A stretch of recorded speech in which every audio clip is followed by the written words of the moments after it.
Après plusieurs semaines de tractation et d'hésitation, Québec autorise finalement la réouverture des sentiers de VTT Quad. Mais Gilles, ce sera tout un défi pour les clubs. Oui, Martin, parce qu'on a pris beaucoup de retard dans la préparation des sentiers, vous le comprendrez. Pourtant, la Fédération québécoise des clubs quad avait proposé un plan de réouverture des sentiers il y a près de 3 semaines au ministère des Transports, mais ça a pris donc de nombreux jours là, avant que finalement Québec donne le hockey final, ce qui s'est fait officiellement hier. Donc, les 115 clubs de la province vont pouvoir rapidement lancer là, une armée de bénévoles pour préparer les sentiers. L'idée, évidemment, c'est que le tout soit le plus sécuritaire possible, mais la tâche est colossale. Le Québec, c'est près de 25 000 km de sentiers VTT quad. Les clubs demandent donc aux adeptes d'être patients, d'être compréhensifs dans les circonstances. Voici Guylaine Lebel, qui est la présidente du club VTT de la Métis.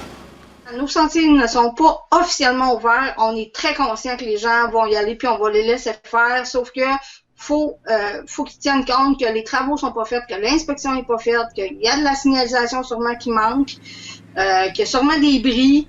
Nous, ce qu'on leur demande justement, c'est de nous les rapporter les bris pour qu'on puisse se rendre assez rapidement pour pouvoir aller remédier à tout ça. Et Martin, les dernières semaines d'hésitation, d'attente vont coûter très cher aux clubs de VTT de la province. Écoutez, les ventes de droits d'accès aux sentiers pour la période estivale ont chuté d'au moins 40 %, nous dit-on. Les adeptes, évidemment, hésitaient à acheter leur droit d'accès parce qu'on ne savait pas là, si on allait avoir ou pas une saison.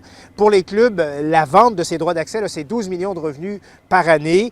Donc, moins de revenus, moins de ressources, évidemment, pour notamment entretenir les sentiers. C'est pourquoi la Fédération des clubs quad exhorte les adeptes de quad d'acheter au plus vite leur carte de droit d'accès.